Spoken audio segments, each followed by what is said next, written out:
अच्छा ये बताएं कि आप फिल्मों में अदाकारी करते हुए, टीवी पे अदाकारी करते हुए, अवार्ड शो में नाचते हुए, ये मेज़बानी कैसे शुरू हुई?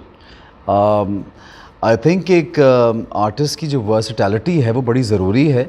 और इसी शोबे में रहते हुए जब वो अपने आप को आज़माता है तो तभी उसको अंदाज़ा होता है कि वो क्या कर सकता है, कहाँ तक कर सकता है, क्या रेंज है उसका। तो जिस तरह आप एक्टिंग में मैं डिफरेंट कैरेक्टर्स को एक्सप्लोर करता हूँ, नेगेटिव, पॉजिटिव, इमोशनल, और इसी तरह फिल्म्स में एक्सप्लोर करने की कोशिश करता हूँ। कोशिश ये होती है कि लोग फिल्म जो हो वो अच्छी करूँ, भले साल में एक हो या 2 साल में एक हो। उसी तरह थिएटर भी किया, और होस्टिंग में रमज़ान ट्रांसमिशंस तकरीबन पिछले 5 साल से होस्ट करता हूँ, जो कि लाइव 5-5 घंटे की होस्टिंग होती है। सो दिस शो जो बॉल नाइट्स जिसकी आप बात करें, ये एक पहला एक्सपेरिमेंट था मेरे लिए। मुझे ऑफ़र पिछले 2-3 महीने से उनकी चल रही थी, and then I got time to do this और ट्राई किया। तो वो आई वुड से कि फॉर्चुनेटली वो लोगों को पसंद आया। अच्छा ये बताएं कि आपके हर प्रोग्राम में कोई ना कोई कंट्रोवर्सी ज़रूर निकलती है। ऐसा क्यों है कि आपको इसके लिए ज़्यादा कोशिश करते हैं? इनफैक्ट मैं कोशिश नहीं करता, ये वजह है क्योंकि जब कोई चीज़ आर्टिफिशली क्रिएट की जाती है या जब कोई चीज़ ज़बरदस्ती की जाती है तो वो उसमें मज़ा नहीं रहता, उसमें आर्टिफिशियलिटी नज़र आती है, दिखाई देती है, और वो ऑर्गेनिक नहीं रहता। तो मेरा बस अंदाज़ और स्टाइल ये है कि नेचुरली बातें हम लोग पूछ लेते हैं, करते हैं, उसमें से कोई ना कोई बात निकल आती है। और आई फील दैट बहुत से लोग मेरे दोस्त हैं, तो मुझे अंदाज़ा है कि मुझे किस लिमिट तक बात करनी है, मुझे उनको कितनी इज़्ज़त देनी है, फिर वो भी मुझे उतनी ही इज़्ज़त देते हैं, उतना ही प्यार देते हैं। क्योंकि ये फील्ड हमारी फ्रेटर्निटी, एक दूसरे की बड़ी इज़्ज़त भी करते हैं, सब लोग बड़ा प्यार करते हैं एक दूसरे से, तो दे love me a lot. It's not me, I would say कि ये वो बेहतरीन सेलिब्रिटीज़ हैं जो मेरे शोज़ में आते हैं, हमारे स्टार्स हैं जो आते हैं और मुझसे प्यार करते हैं और अच्छी अच्छी बातें कर जाते हैं। अच्छा ये बताओ कि वो कौन सी एक्ट्रेस है जिसको देख के ये लगता है कि इसको इंडस्ट्री में नहीं होना चाहिए? क्या होना चाहिए किसको? आई think Mansha Pasha.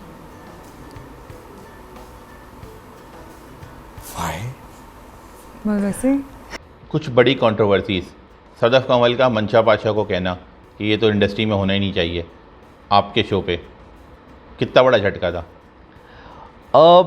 It was a little strange for me, but then I felt कि it is her choice, it is her choice to say it।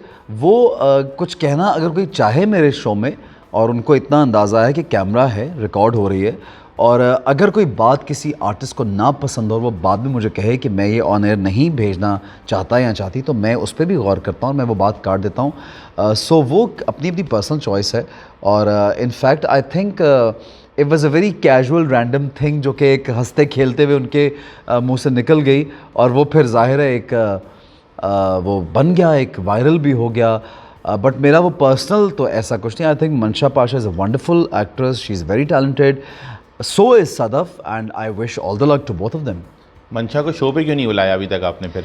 मंशा बिल्कुल मेरे शो पे आएंगी। मंशा से अभी मेरी मुलाकात हुई थी पिछले हफ्ते, और आई वाज थिंकिंग कि मंशा को, जिब्रान, दोनों को एक साथ बुलाया जाए। तो लेट्स सी किस तरह से उनसे मुलाकात होती है। अभी तो बहुत से लोग हैं जो मेरे शो पे नहीं आए और आएंगे। महविश हयात, माहिरा खान, सबा कमर। इन तीनों में से जो आपको एक्टिंग में सेकंड बेस्ट, थर्ड बेस्ट, या माहिरा, महविश एंड सबा कमर।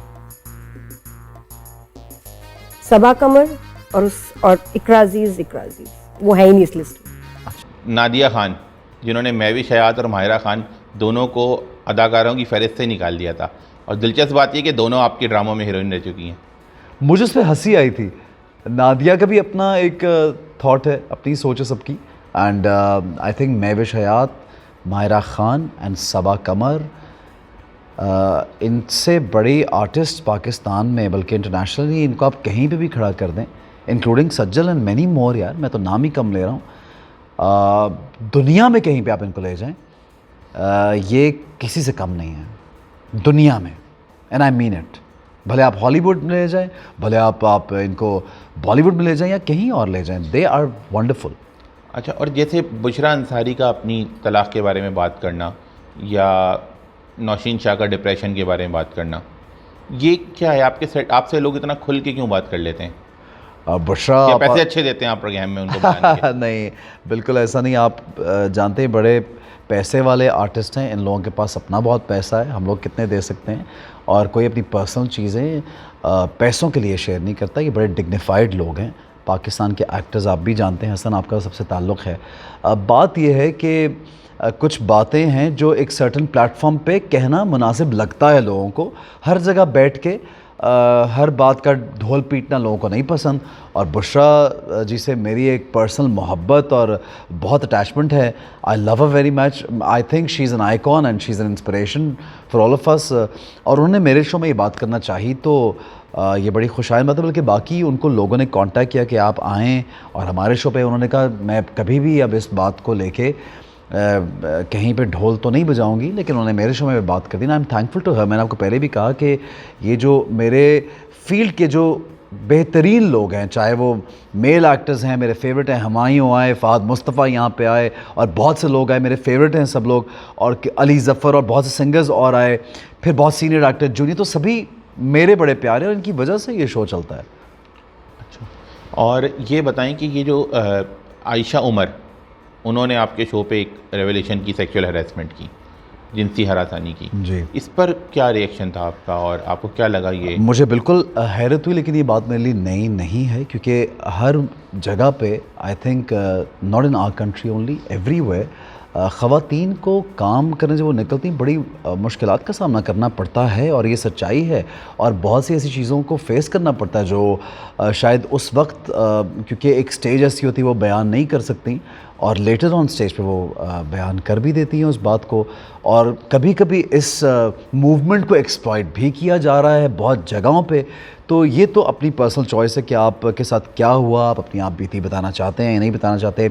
और आयशा के साथ एक कंफर्ट जोन इतना है, रहबरा की शूट हमारी तकरीबन 1-1.5 साल से चल रही है ऑन एंड ऑफ, और फिल्म ऑलमोस्ट कंप्लीट है। तो आई थिंक वो भी मेरे साथ जब यहाँ पे आई तो बड़ी कंफर्टेबल थी। अच्छा, रहबरा पर आते हैं। आजकल आपका एक ड्रामा अलिफ जी हाँ, ऑन एयर है, जी हाँ। और उसमें आप हमजा अली अब्बासी के वालिद का किरदार अदा कर रहे हैं। पहले तो ये बताइए, कुछ अजीब नहीं लगा? नहीं, बिल्कुल अजीब नहीं लगा हसन। यूजुअली एक कॉमन बात है कि लोग अपने किरदार को हमारे मुल्क में शायद लेंथ से नापते हैं, लेकिन मैं अपने किरदार को गहराई से नापता हूँ। और यकीनन लेंथ भी ज़रूरी है कि कितना लेंथी किरदार है। मैं हमेशा लीड कैरेक्टर्स करता हूँ, बट क्योंकि उमैरा अहमद का स्क्रिप्ट, हसीब हसन की डायरेक्शन, और सना शाहनवाज़ और समीना हुमायूं जो हैं उनकी प्रोडक्शन, और ज़ाहिर है हुमायूं भी इन्वॉल्व थे, उनके घर ही मेरी मीटिंग हुई हुमायूं सईद के साथ। तो ये कैरेक्टर जब मुझे ऑफ़र हुआ तो मुझे लगा कि ये जब मुझे एक कैरेक्टर ऑफ़र कर रहे हैं तो यकीनन इस कैरेक्टर में कुछ है। बस हर्फ नहीं, ये ज़र्फ है कमाल का, इब्तिदा जहां जो ये मुझे ऑफ़र किया जा रहा है। तो I looked into it when I read the lines. मंजर सबाई के साथ जो लाइंस थी, और जब मैंने कुबरा के साथ जो सीन्स की जो लिखी हुई लाइंस हैं, मुझे लगता है कि मैंने पहले कभी ऐसी लाइनें पढ़ी नहीं ना बोली हैं, क्योंकि बहुत अच्छा लिखा हुआ है। हसीब भाई ने इसको बेहतरीन अंदाज में डायरेक्ट किया, और वो ट्रेंडिंग होता है हर हफ्ते माशाल्लाह। मुझे इतना फीडबैक आता है, आई एम सरप्राइज्ड कि एक कैमियो गेस्ट अपीयरेंस को कहा जाता है, एक्सटेंडेड गेस्ट अपीयरेंस है, उसमें पूरी एपिसोड में 2 सीन आते हैं और वो हाईलाइट हो जाते हैं। तो ये आई डोंट नो ये क्या है, ये सीन्स आई थिंक डायरेक्शन और लाइंस और प्रोडक्शन को ही मैं तो क्रेडिट दूंगा। बहुत से लोग तारीफ़ कर रहे हैं मेरी, तो मैं उनका बड़ा शुक्रगुजार हूँ। Thank you. और जो कुछ भी हुआ ना, अपनी माँ को या किसी और को तुमने बताया ना, बुरा कोई नहीं होगा। आपका ड्रामा में जो आपका एक किरदार था उडारी में, जी हाँ, वो बड़ा लाजवाल किरदार बन गया है। जी जी जी तो उसके बाद आप बता रहे थे कि कुछ आपने चाइल्ड अब्यूज़ के ऊपर काम करना शुरू किया है। जी हाँ, जी हाँ, जी हाँ। तो अब तक क्या अचीवमेंट्स हैं आप? हसन देखें, हम जहाँ पे बैठते हैं, जिस तरह अब आपने ये सवाल कर लिया और चाइल्ड अब्यूज़ की बात इस इंटरव्यू में भी आ गई, तो सबसे पहले तो ये इम्पॉर्टेंट है कि हम बच्चों के साथ जो जिनसी तशद्दुद किया जाता है या किसी तरह का और उनके साथ ज़्यादती की जाती है, वो हर माशरे में होती है। It's not just about, again I would say कि ये एक ग्लोबल इशू है, और इस तरह के बेशुमार इश्यूज़ हैं जो लोग लेके आगे बढ़ते हैं। मुझे ये लगता है किसी भी सेंसिबल इंसान के लिए, बाशऊर इंसान के लिए इन पर बात करना, इन चीज़ों पर रोशनी डालना बहुत ज़रूरी है, क्योंकि ये वो नासूर हैं जिनको हम डायरेक्टली आप पकड़ नहीं सकते, लेकिन आप उसके बारे में एजुकेट करके, अवेयरनेस क्रिएट करके लोगों का लेवल बढ़ा सकते हैं। और एहतियात लोगों को जो है वो करनी चाहिए कि बच्चों को अकेला छोड़ देते हैं। तो सबसे पहले तो ये है कि इसके बारे में बात करना बहुत ज़रूरी है। फिर मुझे पंजाब ब्यूरो ने जो है चाइल्ड प्रोटेक्शन के, उन्होंने मुझे अपना एम्बेसडर भी बनाया, उसके लिए भी मैं शुक्रगुज़ार हूँ। और उसका मकसद कोई किसी से ताल्लुकात या वो नहीं है, उसका मकसद सिर्फ ये है कि I want to become a voice for child abuse and wherever I get a chance I speak for it, I address this issue. और मैं चाहता हूँ कि ये एजुकेशन जो है और ये बात जो है वो चलती रहे। अच्छा, आखिर में आते हैं, आपकी फ़िल्म जो शूट हो रही है रहबरा, जी जी आयशा उमर के साथ, जी हाँ उसका क्या सीन है? काफ़ी तवील अरसे से सुनते हैं कि आ रही है, नहीं आ रही, आ रही है, नहीं आ रही। जी हसन, मैंने एक दो और फिल्में साइन तो की हुई हैं, बातचीत है फिल्म, वो मुझे मालूम नहीं कि इस साल कब शुरू होंगी, एग्जैक्ट उसकी भी डेट्स मेरे सामने नहीं आई। रहबरा जो है वो ताख़ीर का शिकार इसलिए हुई कि पहले तकरीबन 70 to 80% कंप्लीट हो गई, फिर बीच में 6 माह का ब्रेक आया बिकॉज़ प्रोड्यूसर के कुछ पर्सनल इश्यूज़ थे। वो यूएसए से आई हुई थी, वो वापस चली गई, वहाँ पे कुछ उनके पर्सनल जो भी इश्यूज़ थे, मुझे कोई डिटेल मालूम नहीं है। तो वो यही था कि वो आएंगी और कंप्लीट कराएंगी। तो 6 महीने बाद उन्होंने जब कांटेक्ट किया मुझसे और आयशा से, डेट्स मांगी, फिर 1-2 महीने हमारी डेट्स मैच नहीं हो पाई। फाइनली डेट्स मैच हुई तो अब हमने तकरीबन उसका काम ख़त्म करा दिया। अब वो आई थिंक कुछ देर में उसकी डबिंग वगैरह होगी और लेट्स सी कि कब रिलीज़ होती है। उनका प्लान है 2020 में रिलीज़ करना। अच्छा, जब भी अवार्ड शो होते हैं तो आपके डांस परफॉर्मेंस को बड़ा सराहा जाता है, तो क्या और फिल्मों में आपने आज तक डांस किया नहीं है, तो क्या रहबरा में ऐसा कुछ है? नहीं है, बिल्कुल नहीं है।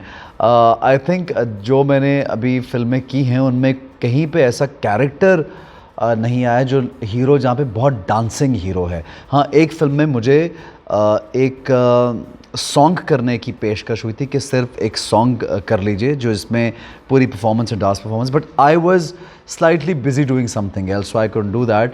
But I love to dance on the screen or the stage and मुझे बड़ा, मैं उसको enjoy करता हूँ और लोग उसको भी इतना पसंद करते हैं, तो वो it's an enjoyable thing और करेंगे बिल्कुल।